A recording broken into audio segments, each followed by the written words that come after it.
Welcome back to Celebrity Radio. It's Alex Belfield talking to some of the biggest stars in the world and some of my favourite people and interesting people too. A man who can make you feel good has got a brand new book out called 15 Minutes a Day. Happier, healthier and slimmer in just 15 minutes is the Feelgood Plan by Dalton Wong, who joins us on the phone now. How are you doing, Dalton? I'm very well, thank you. How are you? Well, I'm not as good as you, to be honest. I dream of being delicious and it's not happened so far. Well, you know what? All it takes is 15 minutes a day. And to be honest, for everyone, can do something for 15 minutes. And the point of writing a book was to make it sure that fitness, health is accessible to everyone. And 15 doesn't minutes necessarily mean exercise. It can mean just hanging out with your friends. It can mean planning your meals. It's all-encompassing. Here's the thing. So I was a big fat pig a few years ago. When I left the BBC in 2011, I was mentally unhealthy. I was physically unhealthy. So I lost a lot of weight. And mine was carbs and going to the gym. I'm now at a point where I don't know where to turn. I try and eat healthily. But the thing is, when you've been a big fat pig and about 18 stone and you're down to 13, it all starts to sag like stalactites. Do you know what I'm saying, Dalton? Yes. Yeah, I do. You know what it is? You just got to think of it as a long haul. It's not about something that you can, for most people who were really heavy and they lose a lot of weight, they were really committed to losing that weight. But once you get to that point, you're where you're at now. How do you keep those changes but still have some of those things that you really like when you were 18 stone, correct? Exactly. Well, it's about making sure that you still have some of those things when you're 18, that you ate when you were 18 stone, but making sure that you're also incorporating good things and also doing a lot of exercise. Because in order for you to have sustained amount changes in your life, we all have highs and lows. And it's knowing when you're a stressful eater or you're too busy and you can't exercise. It's about incorporating some little things that you can do daily to make sure that you're going to win the eventual battle.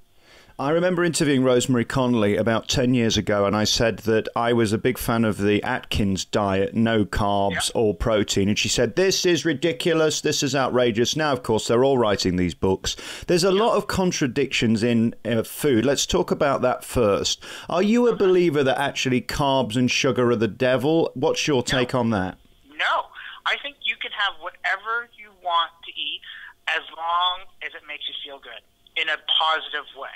So what I mean by that is we have so many small things in our life that bring us enjoyment. What's wrong with having some ice cream? What's wrong with having some chocolate? What's wrong with having some bread? There's nothing wrong with it. As long as you have it in moderation and you know what you're training for, what you're trying to achieve. It's great. What's wrong with having a nice ice cream with your kids? Right. Nothing. What's wrong with having some chocolate cake? There is nothing wrong with that. When it becomes a problem is when you come home and you're really stressed out and you eat a tub of ice cream, or you look for a coping mechanism in its food, or lack of exercise. So I have a really good mentality, and what I advise all my clients is nothing is off the table. As long as you know why you're eating it, and if it makes you feel relatively good, then it's by all means fine. So eating a lot of meat for some people, for a lot of female clients, doing something like the Atkins is just way too much meat for them. They just don't like eating lots of meat, whereas men do. Right. So it's finding a diet or a plan that fits for you. Some people are really into intermittent fasting because they just can't have breakfast because they're too busy. That works for them. Some women like the 5 and 2 diet. There are so many diets out there. You've got to find out what diet works for you. I guess for me, it can no longer be a diet. It has to be a way of life. And I think this is the problem for a lot of people. It becomes faddy. It becomes, okay, it's January, let's join a gym. And then by February, you're back eating eclairs again. You can't be like that. It's got to be long term or you're just going to yo-yo. Yes, and part of the reason why the book doesn't have, like, eat this, do that, it's because if I gave you a diet to do, like most people, they would follow it for a certain amount of time. Then their old habits would creep back in. But what about if you can make some small changes to what you currently eat? Those would be sustainable changes over a long period of time. And so that's what I try to tell people. People know what makes them feel good. People know what foods will make them feel terrible. People will know when drinking one too many extra drinks will make them feel worse the next day. People know when if they don't exercise, they're going to feel worse. Or if they exercise too much, they feel even worse. You've got to go back to knowing how your body reacts to certain things. A friend of mine said over Christmas, it's easy for you because you can keep it off. Is it true that it's easier for some people to lose weight and look healthier than others? It is, yes. Some people it just is. And it's just like there's this old analogy that people say that when women lift weights, they'll get bigger. Some women who lift weights do get bigger. It's really dependent on your sort of activity level and sort of your genetic makeup. Like, for instance, I'm Chinese. I can eat rice till the cows come home, but not gain any weight. But if I start eating bread, pasta, all those things, I suddenly balloon. I can't have any dairy. So there's a lot of things from my genetic makeup and from what I eat that will suit me much better than, say, suited you. I noticed that all over restaurants now we have various menus for different allergies and people who have various illnesses. When did this happen that suddenly we can't have dairy anymore? Is it because we're consuming too much of it, or was it always bad for us? I think we're just overconsumption of everything. Food has become so cheap and so plentiful that we're just over-consuming. And I think for a lot of people, they're looking for something that allows them not to eat something. Oh, I'm gluten-free, I'm lactose intolerant. There's a lot of different things. So what I think it is just overconsumption. And we become a little bit more mindful of what we're eating. And it also allows, when you say we have food that's for vegans, we have gluten-free, we have dairy-free, it allows a different set of people to still go out and enjoy eating out rather than having to stay at home and not being able to enjoy those things. I'm sat here with your book in front of me. There it is, look, I'm flicking through it, and it's beautifully illustrated and simple. I think that's what we need. There's too much information now, isn't there? We need a simple plan. The thing about fitness that bothers me is that one man can go in a gym doing an hour and waste his time. Another can go in and do 10 minutes and actually do more than the guy doing 50 minutes more. Correct. What is the key to the gym? Firstly, are gyms good for you? Okay, so this is it. I wanted to write a book where going to the gym wasn't an obstacle. So most of the exercises you can do in the book, you can do in the comfort of your own home. I always don't like people to give excuses. I don't have the clothes to wear to the gym. I don't have the money to get to the gym. I don't have the time to get to the gym. They're always excuses. So the point of me writing something like this was that they can do something at home. But if you have access to a gym, it's a fantastic place to go because you have different equipment. It actually physically gets you out of your home or out of your office to go somewhere else where you actually commit time to yourself. And that's what people don't do. They don't commit enough time for themselves. Now, when you're in the gym, it's a totally different story. Like you said, people can go to the gym and just faff around for an hour and get no results. Some guy can go in there and smash it in 10 minutes. The key is when you go to the gym, it's like doing anything else in your life. You have to be passionate about it. And you need to give it 100% of your undivided attention so you get maximum results. Most people go to the gym, just look around, do a bit of exercise, are on their phone, not even paying attention. Whereas a person who goes in for 10 minutes knows exactly what they do, knows exactly how many reps, how much weight, what they have to do. They're the ones to get results because they're totally 100% dedicated to it. I go every day, and I found this new machine last week. It's marvellous. I spent about 25 minutes on this new machine. It got Kit Kats, Coca-Cola, Mars bars. Oh, it was marvellous. I noticed that you talk about treats in your book, which is so important. This can't be some form of punishment, because as soon as it becomes that, it becomes negative, and then we hate it, resent it, and then ultimately go back to bad behaviour. Is that the case? That's right. Yeah, and the thing is, too, I always try to tell my clients, and if you're in a happy state, eating something that's not so great for you, it'll be fine. It's when you're unhappy and you eat it is when there's a problem because you're more likely to overeat it. For example, when you go to the pub with your friends, you're there with your friends just to hang out. Yes, you're having drinks, but you're also there to hang out. You go out for a coffee. Yes, the coffee is the meeting point for you to drink, but you're there to chat. It's the same sort of idea. If you eat these things in a happy state, the likelihood of you overeating becomes greatly reduced. I have this theory as well now. I'll eat anything providing I really like it. So yesterday, for example, I went to a cake shop and the cake was crap. So I just left it. I think it's making the right choices too, isn't it? And having that ability to say no. But some people don't have that. Is that mental illness? And how do you get help with that when you just can't stop? Well, you have to avoid the situations where that will come up. So a lot of the times it's for when they get stressed. They reach for food or drink or something to help cope. You need to find what those stressors are and go out with some friends. Go to a movie, do anything that takes you out of that situation.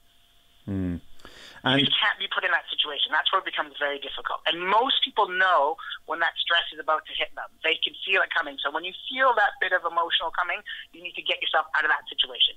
Go do some sport. Go out with a friend. Do something to take your mind off that. Have you worked out the mentality of I'm depressed, so I'm going to sit here and eat 25,000 calories in a bucket of Ben and Jerry's? Have you worked out why people do that? No. For me, people come to see me for exercise and nutrition. So when they're coming to see me right away, they're already looking to make a change, right? Yeah. So with those people who aren't ready to make a change, it just takes a bit of time for them. And for a lot of people who do that, what normally happens is they have some sort of health issue. They're overeating, they get a health issue, and then that's the catalyst for change. And so for some people who just can't really find the motivation on their own to do it, it takes a third party, someone say, I'm really concerned about you. It takes a health issue. It takes something else to get them to change.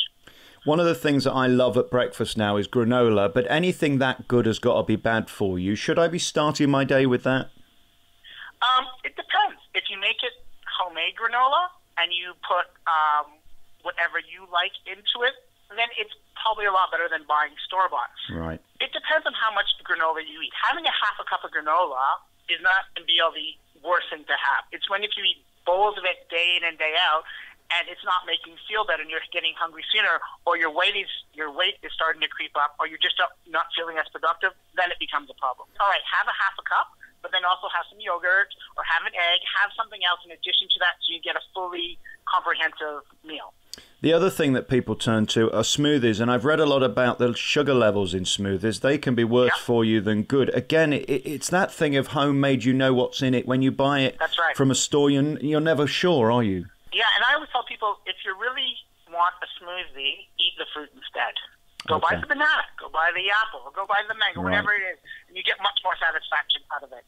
Most store-bought smoothies are just another form of high sugar, which is not so great. But if you make them at home, you put fresh fruit, maybe you put some yogurt, maybe you put some flaxseed. You can make that at home, and you can make them nutritional powerhouses. I love making smoothies at home. Dalton Wong's new book is out now. It's called The Feelgood Plan. It's also with Kate Faithful Williams. She's delicious, isn't she? She's rather nice. She's one of my oldest clients, and she's in fantastic shape.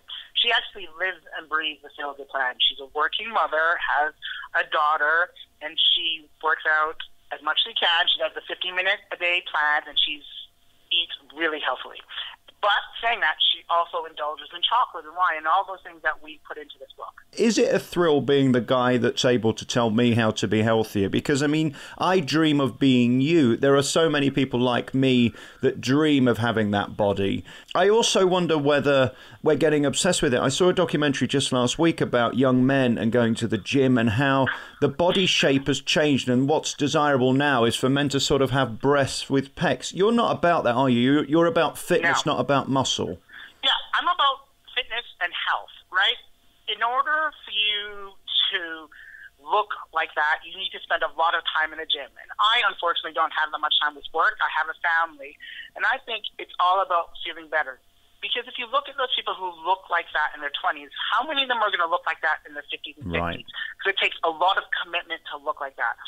And I would personally rather, yes, I love being in the gym, but I'd personally rather spend time with friends, family, do lots of other things that make my life a lot more enjoyable. And I agree. Yeah, I just don't care enough. I want to be slim. I don't want to be a big fat pig, but at the same time, I can't be bothered to spend 3 hours. And that's what's so appealing about this new book, the 15 minutes a day. Just on that, is it really 15 minutes a day? I know Jamie Oliver brought out a book of 15-minute meals, but it took 30 minutes to prep. Can I really be healthy and feel good in 15 minutes? Yes, because it's 15 minutes. So right now, if we take a photograph of where you are right now in this moment in time, there might be different issues in your life that you need to work on. So it might be you snowed down with a lot of work. So your 15 minutes a day might just be focusing on doing your stretches before your bed. You might have a crazy schedule next week, and you might need to spend 15 minutes on the Sunday planning your weekly food shopping. It could be that you have lots more free time, so you focus on doing your 15 minutes a day of exercise. It's committing yourself to 15 minutes. And when you make that commitment, you will make some positive changes in your life that'll make you make better food choices, better exercise choices, better lifestyle choices. And if you do the 15 minutes of exercise and you do it with 100% commitment, you will get the results. I guess what this does is give you a perspective from the outside saying, actually, your mental well-being will reflect your physical well-being. And also, everyone is made up differently. So who am I to tell you that your body works better eating smoked salmon and scrambled eggs than you eating muesli or granola? It's about asking yourself those questions. If I eat this, do I have sustainable energy till lunchtime? And the answer is yes. And I'm like, well, good job, high five.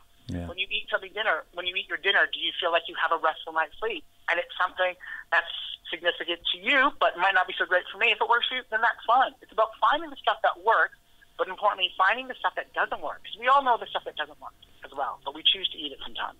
Congratulations to you on this new book. The Feel Good Plan by Dalton Wong is available now. It's a beautiful 15-minute a day, happier, healthier and slimmer in 15 minutes guide to a new 2016. Really lovely to talk to you, Dalton. Thank you very much.